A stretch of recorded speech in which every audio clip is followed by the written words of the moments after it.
So in this video we're going to look at vector analysis and how that's used to make simple proofs of basic geometric figures.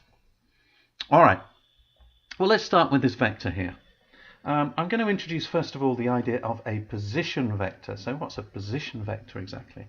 Well, if I draw a position vector on here, let's just draw it like this. Okay, from here to the tail of this vector here, then that's our first position vector. And our second position vector, and this is a property of position vectors, is we draw it again from the tail to the tip of the vector that we're looking to study. So these two position vectors give us the resultant. And so what we're saying is that a position vector kind of pins this vector down. A vector, of course, doesn't have position. It only has magnitude and direction. But we can say that it has, we can pin it down, if you like, or we can describe it in terms of two other vectors, which we're calling position vectors, because they share this same sort of point of origin. In fact, we can use the idea of an origin to draw some axes here and label this O. So very often you'll find axes are included, or that the position vectors have their tail labeled O. Okay, so what we're going to do now is have a look at this vector in particular and see how it's made up. So we've got a position vector of, let's call this vector A, and this vector B. So our first vector is 2 along and 1 up. 2 along, 1 up. Okay. Our B vector, well, you can see from there, you can calculate, just go along 5 and 4 up, so it's a 5, 4 vector.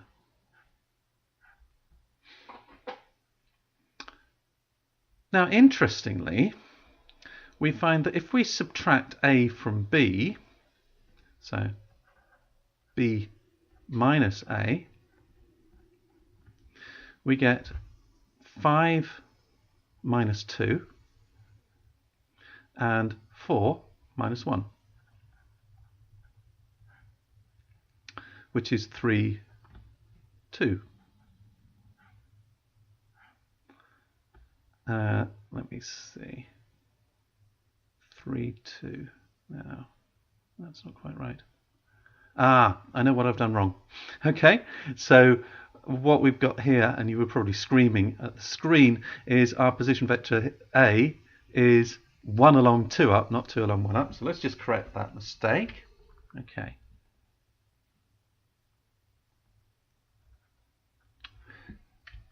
Okay, so nothing wrong with making mistakes, and in fact,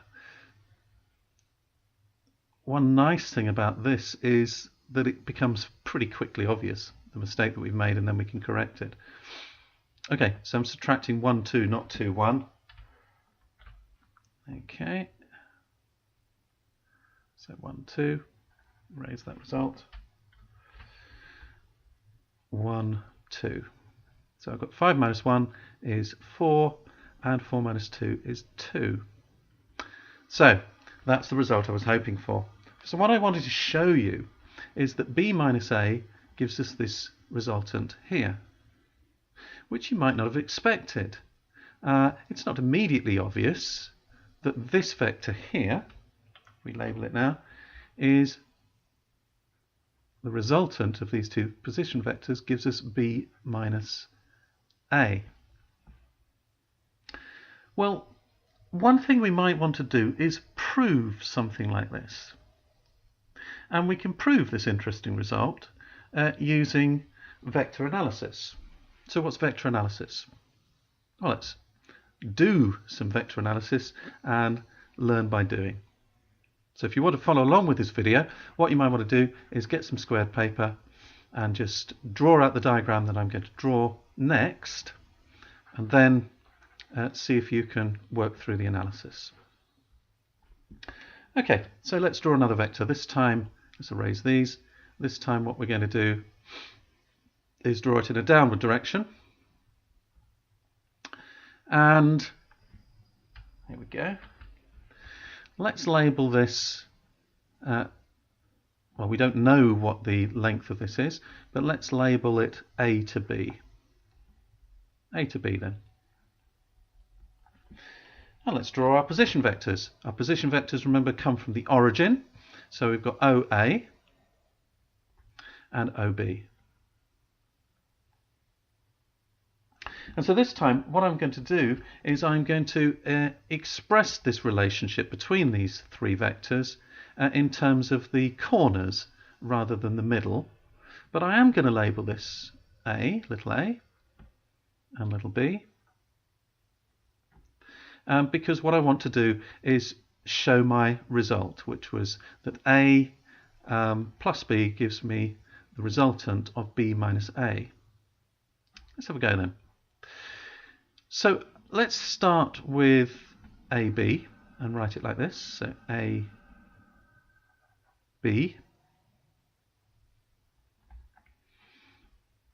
and that's going to equal, well, if we use something called the triangle law or the triangle rule, that's when we say we don't know what this vector is, but we do know it must be the result of adding together these two vectors if they were going from the tail of that vector to the origin here and then to the tip. The problem we've got here is that this one is in the wrong direction. Okay, so O to A doesn't go in the direction we want it to, so we can't simply say it's O to A plus O to B. What we know from scaling, though, is that if we want to reverse a vector, we just multiply by -1. So what we can say is that our resultant vector is the result of adding together negative O to A. So minus O to A, if you like. Plus, this time it is in the positive direction, so positive O to B. Like that. Well, now we're ready to prove our result, because we have minus O to A is going to be minus A. So O to A is little a, so we just replace O to A with negative then A. So we've got negative A. Plus O to B is B, so plus B. And sure enough, we've got A to B equals minus A plus B, which must be the same as B minus A. And that's a sort of basic geometric, very basic, simple geometric proof that you can use to just demonstrate simple properties about things such as triangles, parallelograms, and other geometric shapes. Okay, let's do another one. So let's just erase these. Let's point the vector this time in a right to left direction. Now, will that make any difference to what we've discovered here?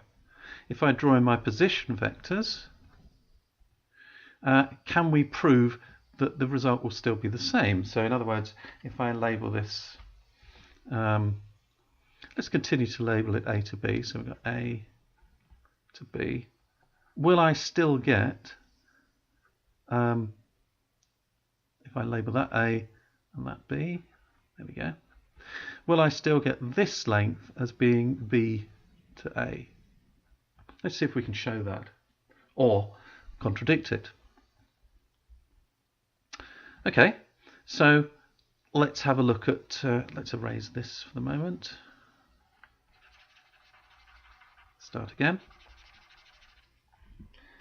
Okay, so let's have a look at what we've got here. Let's put a big question mark here to start with. If I want to get from A to B, what do I have to do?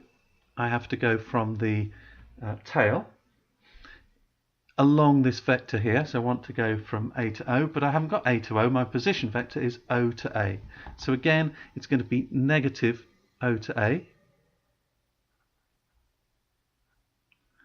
and positive O to B. So I've got the same result. I'm going to have negative A plus positive B, which then has demonstrated that it works in a left to right direction as well. All right, let's do this with numbers. Let's just confirm what we've got. Let's draw another vector just to sort of complete the different directions that we're pointing this vector in. Let me see. Let me do a downward but to the left vector now. Draw up our resultant vectors. Again, you might want to pause the video, give this a go yourself. Can we prove then that this result is still valid? Okay, let's have a go. So again, it's simply a question of drawing it out and then following the direction of the vectors. So we've got A to B. So this is our A vector, this is our B vector, and sure enough, it works out in the same way. So we're going to have to go negatively along A, so I can simply say now negative A and positive B.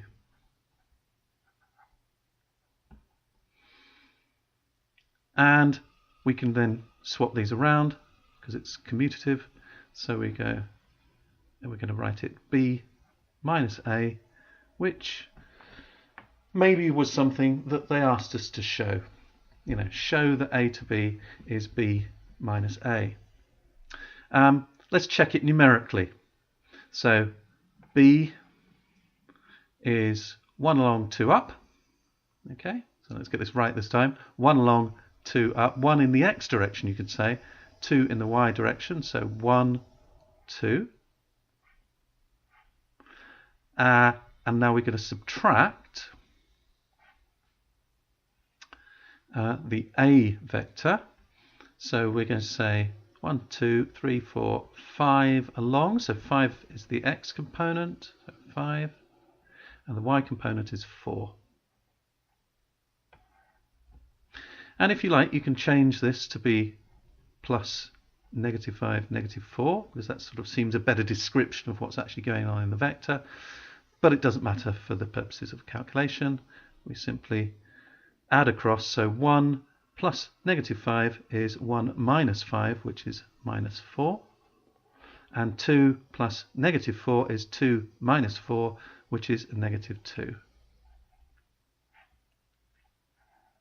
And there, if you check the vector that we've drawn on our diagram, that is indeed 4 in the negative direction. So minus 4 takes us to the left, and minus 2 takes us down 2. And so we've got, again, a positive result. Okay, so our result is correct. And what we're doing here is we're beginning to see how to prove a geometric figure has certain properties, prove it by using vectors. All right, let's take this up a notch then just a little bit and draw over here a set of axes and a similar diagram. So we've got a vector here and 2 position vectors. We can label this again O, and we can label this again A to B, just to keep it nice and simple.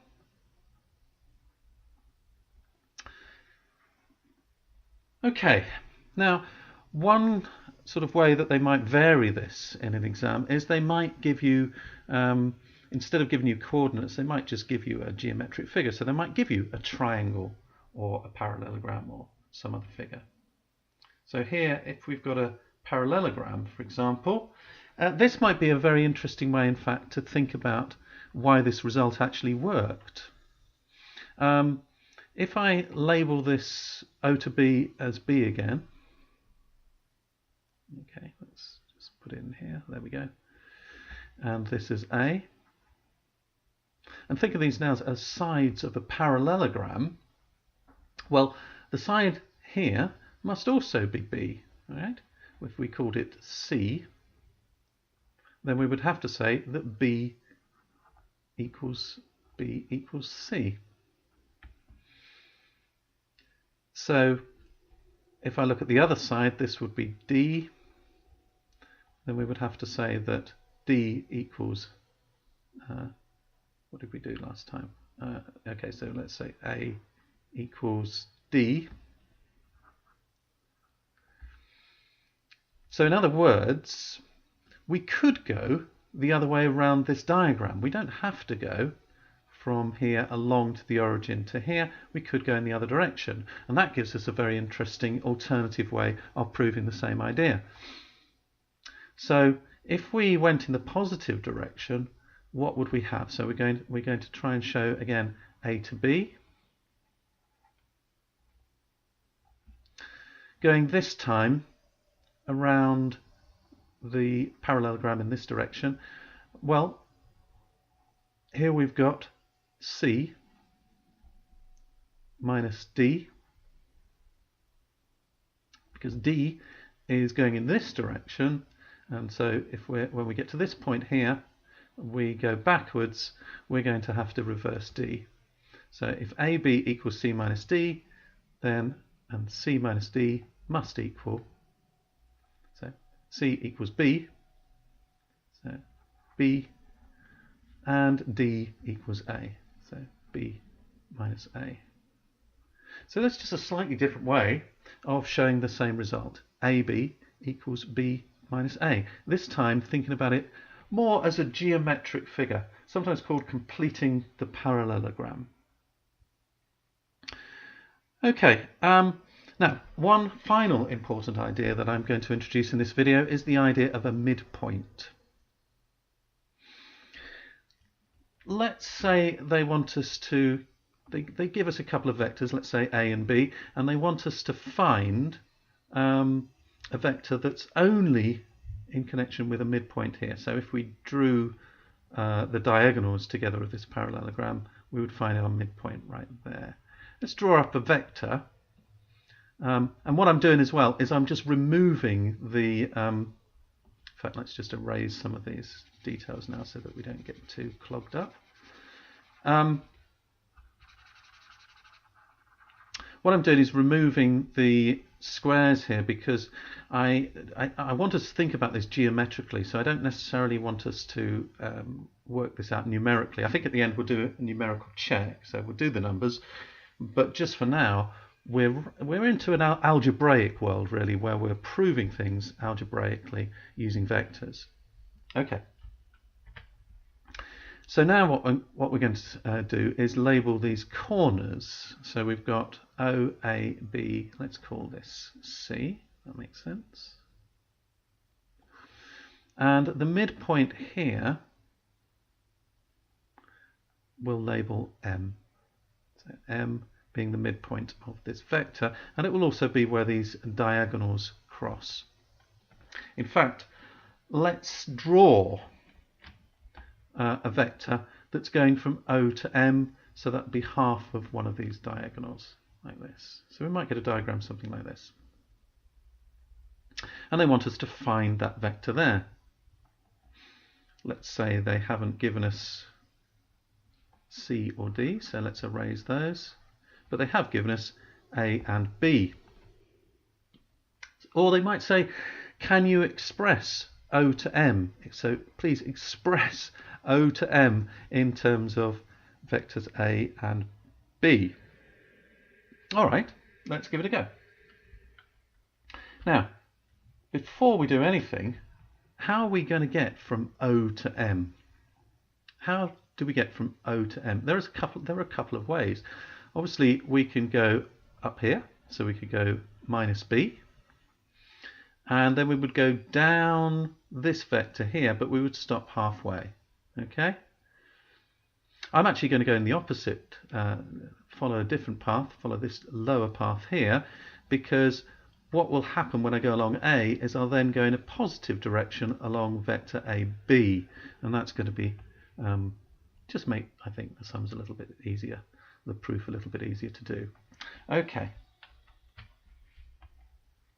So, what are we going to be able to say? First of all, we need an expression for this a to m vector here. So if I just draw this on, this vector a to m, which goes, so just draw it sort of parallel there. No, that's neat enough. So you can see, there we go. You can see this is the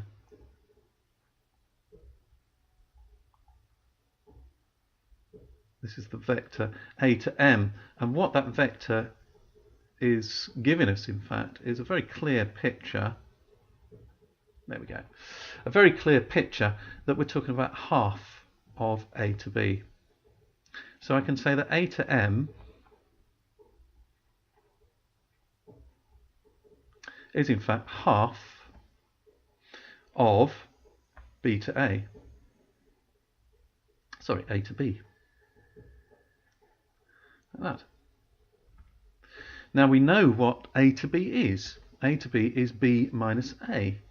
So we can now say a to b is half of b minus a.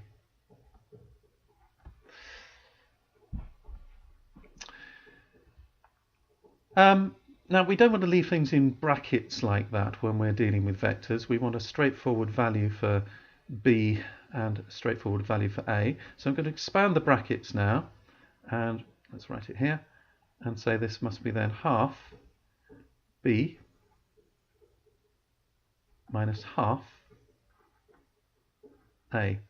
So distributing the half across both b and a. I could even change the order here.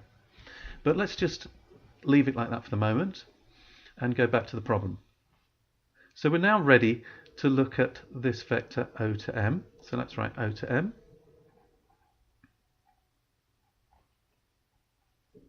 And O to M must equal the vector A. So going in a positive direction from O to A. And from O to A, in fact, let's write it out in full. Especially if you're doing this for an examiner, you want to actually show them that you understand all the steps of the thinking. And so if you're showing all the steps of the thinking, you're also showing a proof. So O to A, and then A to M. So keeping it nice and logical, O to A is going to be A, and A to M, well, that's going to be half B minus half A. Okay, what's that? Well, we've got A minus half A, so it's gathering like terms. A minus half A must be just half A plus a half B. So there we have it. O to M is expressed as half A plus half B, which maybe is something they gave us and asked us to prove that or show it, or maybe they just asked us to develop this, or we wanted to develop it so that we could use this in another way, just as we did over here. But either way, these are the steps that you might want to go through to get this result, half A plus half B. Now, not entirely surprising here, but half A plus half B is something we can easily check. So if I remove my paper here and bring the grid back in, let's do a quick check.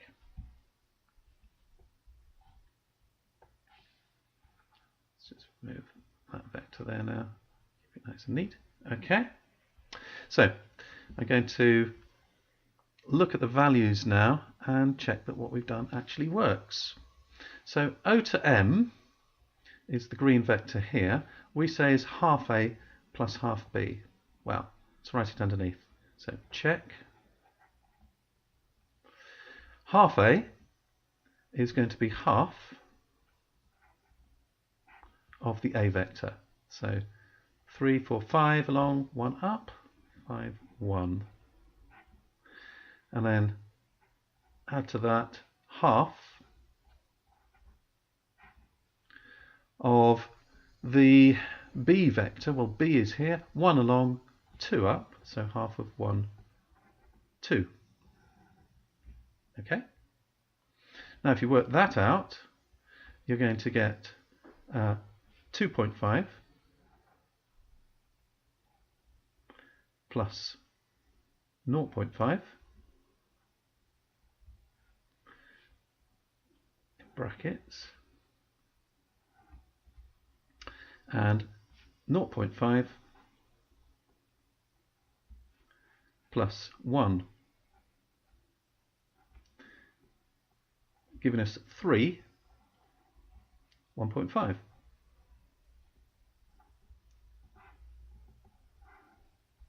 Okay, let's look at our green vector. 3 along and 1.5 up.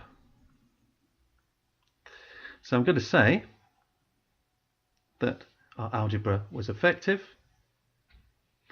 and the result checked out.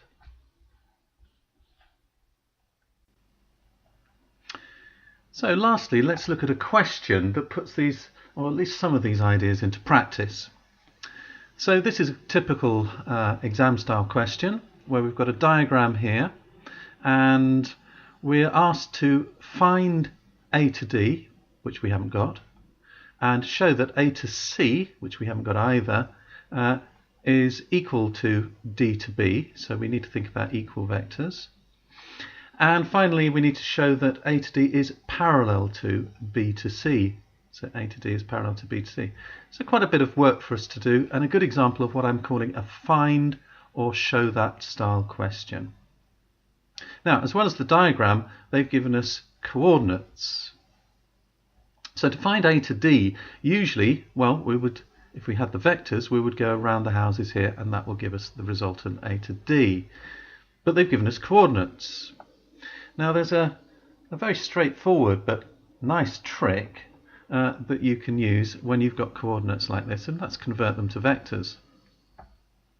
So let's just mark on first of all what they're asking us to find. So find A to D, so that's A to D in that direction there. And we want to convert our coordinates now to vectors so that we can work in vector form rather than having to plot it out on a on squared paper. Okay, so what we can do here is just work very roughly indeed. In fact, if I put in fact, I just sort of draw this as a very, very rough line, so you can see how there's no need for us to worry too much if our lines are going to get wobbly, because what we're doing here is thinking actually conceptually, or if you like, working algebraically. So it's the theory that we're working with here. And so those wobbly lines there will do perfectly well. Here's our origin then. Let's mark that O.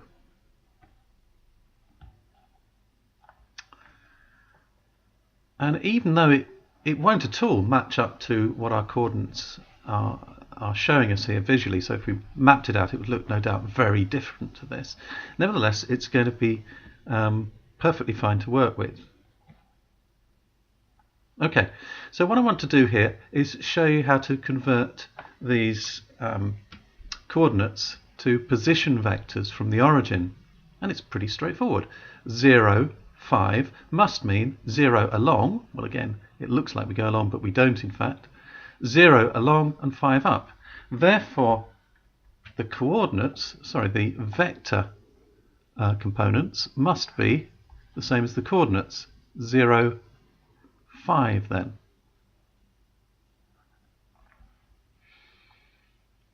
And that's this vector here, O to A. So we'll mark the direction of that position vector. Okay, so same with the others. O to D is going to be 2, 1. Going in this direction, always away from the origin. and O to C is going to be 6, 4. So 6, 4 away from the origin. And lastly, we've got O to B, which is 8, 0, again away from the origin. So now that we've got our position vectors, we can rethink how to get our vectors, in this case our vector A to D. So we've got to find A to D, this blue one here. So we simply go down our position vectors now, and we're ready to solve this problem. So let's write problem A to D. We're going to solve it by going negatively down O to A and positively up O to D. Well, that means 0, 5, but negative. So I'm going to negativize, if you like, that 5 there, but the 0 obviously stays the same. Plus O to D, which is 2, 1. So A to D must be 0 plus 2, 2, minus 5 plus 1, negative 4. So we've completed part A. A to D is 2, negative 4. Okay, now show that A to C is equal to D to B. How are we going to do that? Well, if a vector is equal to another vector, then it must be equal in both magnitude and size. Let's look at it on the diagram. A to C runs along here,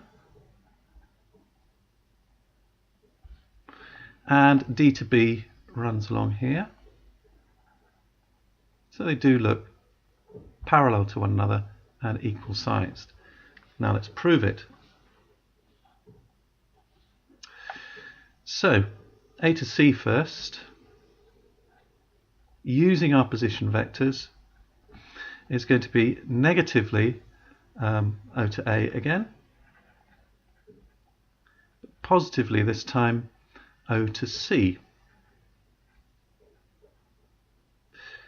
So that's equal to 0, negative 5, plus, so 6, 4.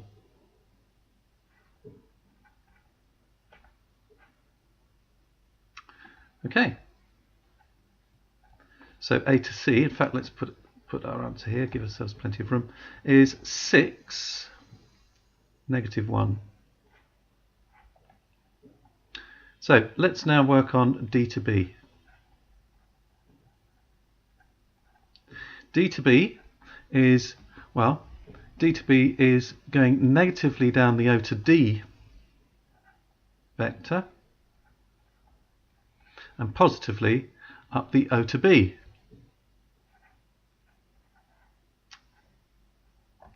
So that gives us minus 2, minus 1, looking at the O to D position vector, and then multiplying by minus 1, and then added to that the O to B. So O to B is 8, 0. And that gives us minus 2 plus 8, 6, and minus 1 plus 0, negative 1. So we've proved that these two vectors are the same. Therefore, we've shown that A to C does indeed equal D to B. Finally, we're asked to show that A to D is parallel to B to C. Well, we don't yet know what B to C is, so we're going to start by calculating that. So B to C is this vector here, and we can get to that from B to C by going down the position vector in this direction. So minus O to B plus O to C.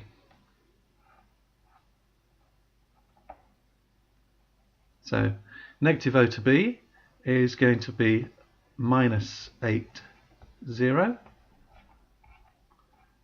Positive O to C is 6, 4. And that gives us a result of negative 2, positive 4. Okay, but we've got to show that A to D is parallel to B to C. If looking at our diagram, we can see they're not going in the same direction, but nevertheless they do look parallel. So something is parallel if it's not just equal to, but if it's also scaled up or down by a scalar. So we can say that if parallel,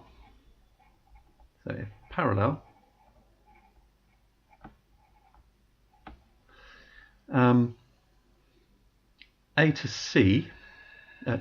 D must equal some scalar, so we'll give it the letter K, so any number K multiplied by the other vector. So that's the key idea here. As long as you realize that A to D must equal K times B to C, then you simply need to work this out. Well, let's think about, let's look at these vectors. We've got minus 2, 4, and 2, minus 4. So if we think of multiplying this by minus 1, so minus 1, so we'll write let K equal minus 1. Then we've got minus 1 times B to C, which is negative 2, 4, equals positive 2, negative 4. Therefore, A to D equals minus 1. Sorry, not minus 1. Minus, where is that? There we go. Minus B to C. So they're parallel, and we could just write that finally. Therefore, A to D must be parallel to B to C, which is what they needed us to show.